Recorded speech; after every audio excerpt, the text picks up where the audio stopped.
to the bold analysis.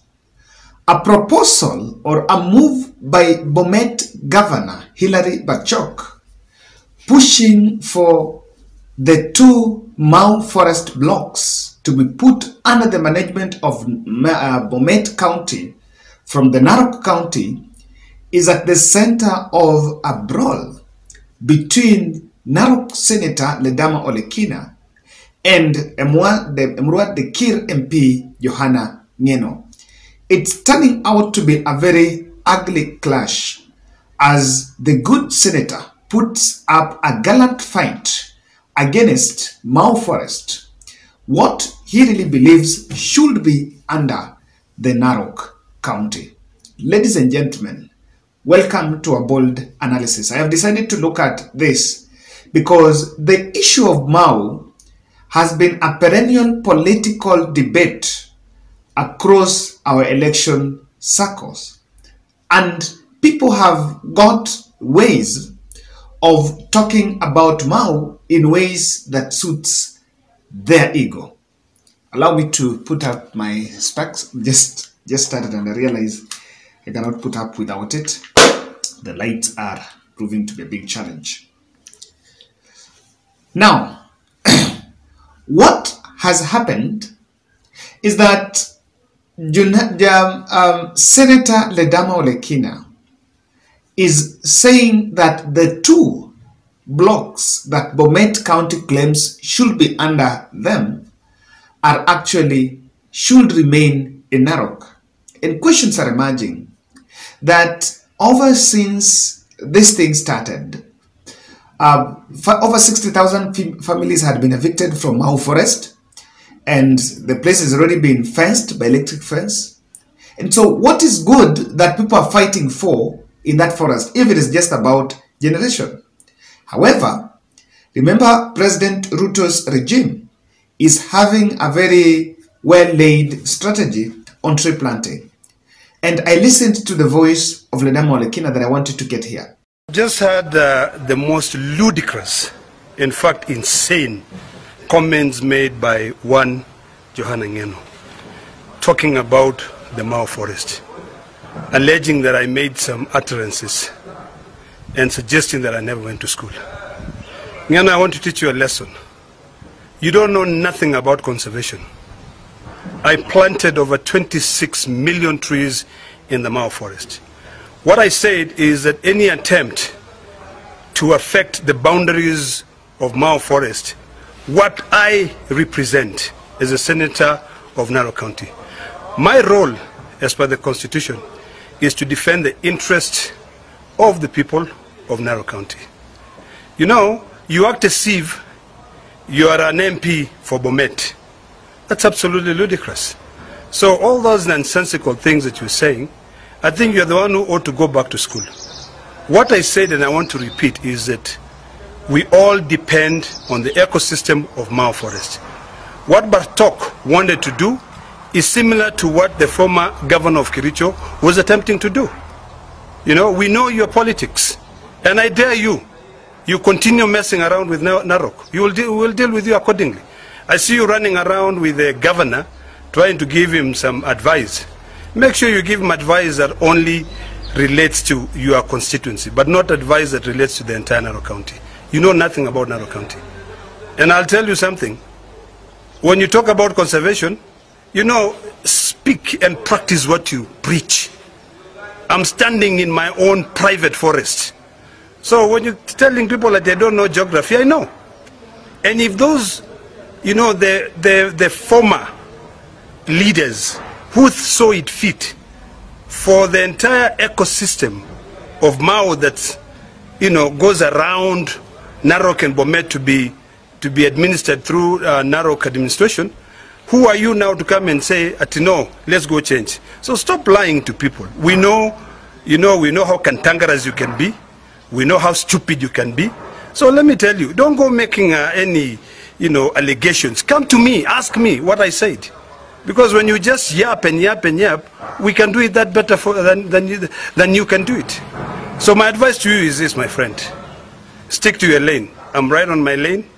And I just dare anyone to affect Mau Forest. That's the day you will know kuna wanaume wengine, you know vitu ambayo hujui. Wacha unajifanya fanyanga hapa hivi. We'll deal with you. So, by all indication, what seems to be going on is the fact that it's only Ledama Olekina that is talking about that issue of Mau. Where is the governor? Silent. While the other governor has insisted. I saw that the manager of Mau Forest Conservation, Dr. Julius Kamau, has said that this process did not start today. It's been an ongoing process, because even when county government or Bomet officials arrest people who invade the forest for charcoal and sell charcoal all through, they normally arrest the lawbreakers and they have to surrender them to county government of Bomet, of Narok, where they can now face the law. So is it about that? But if you want to know, it's something bigger than what we are dealing with.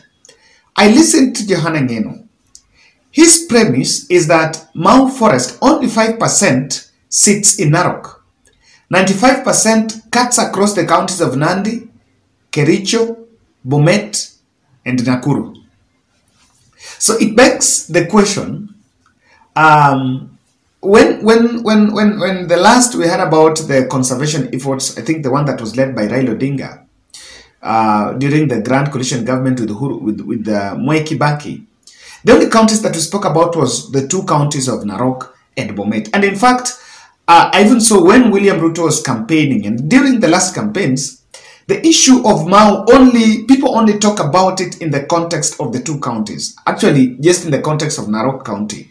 It's it's mostly associated with Maasai, but according to what Johana Ngeno is saying, he's actually making it like it's not a Narok issue.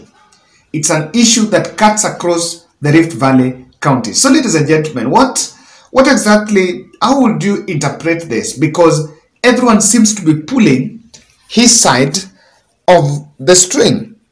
And before we know, maybe it may not ever get to what it is. So, ladies and gentlemen, kindly subscribe to our channel. I want us to dive deep and look at just 3 observations that are happening around this thing. One thing I see here is Patrick Olentutu is subdued and suppressed by the other side. Why?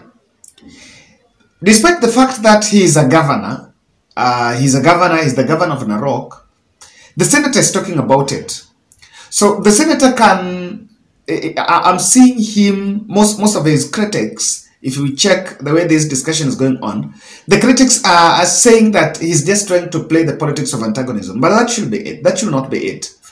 Patrick Olentutu, who is the governor, there is a school of thought, and because I studied in Narok, and 2013 and 2017 elections I was in Narok, I was still within Narok. One thing that happened was that for you to be governor in Narok, apart from winning the Maasai vote and the alliance, I don't want to say call it alliance, by the other tribes, the Kisis, and the Kikuyus, and the Luos, and the other tribes in Narok, after getting Maasai, you get a chunk of the others, the Vistas in Narok. Then, there is a particular huge chunk of Kipsigis community within Narok. And that is why, when you get the backing of President Ruto in Narok, you can easily win that seat. That's how Ole Tunai got it in 2013 and 2017, because he was with Ruto, and Ruto was with Uhuru Kenyatta. He was in a position to get the Kikuyu vote there, and then Kipsigis voted for him. It's the same way that Patrick Olentutu survived against Ole Kenta. So this is what is happening. That they have realized that because they have a voting bloc in Narok, they have subdued Patrick Olentutu. And because of interest of re-election and political interest in Narok, Patrick Olentutu might find himself getting into that trap and even surrendering. So that's how the politics of Narok is playing. In fact, people have been saying that why has it become so difficult? for even Ledama Lekina to vie for governor. Before Ledama went for governorship, Ledama was a governor candidate. If you remember, he was a governor candidate in 2013, but then he had to shift and go for Senate. So that's what is it. Number two, there is a scramble for tree planting money. That's it. You know, there is big budget, and I can tell you there is a very good budget on environmental conservation or rather climate change conservation. And Kenya have taken their intervention as tree planting. So I want to believe that because of that, you can easily attract international funding and get more support from development partners, especially on conservation. And Mau, as being one of the most elephant conservation project in that region, people are scrambling for that cake. So if the two forests quarters are going to be put under Bomet County, then it means it is going to boost the amount of funding or the funding they will get for tree planting and the conservation. I also see a possibility that there are the families that were evicted from Mau, many of them complained and are still staying in makeshift camps because there was no compensation.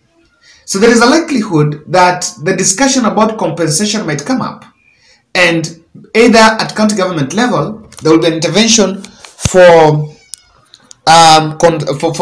county recounting so that they compensate the families that were affected there, and because of that something can actually come out of it. So it's a bit of what is supposed to be done, and everyone is trying to pull the string on his side. Everyone is trying to pull the string on his side. So when this happens, I don't know what it will really look like, but I want to believe that the leadership of the two counties must get it right. They should get it very right.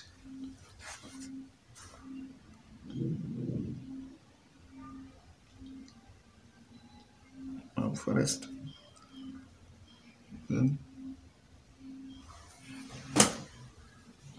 Three is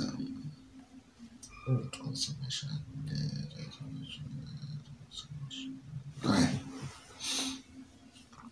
Lastly, this issue is also about the counties. Is also about the boundaries that are supposed to be done, boundaries review.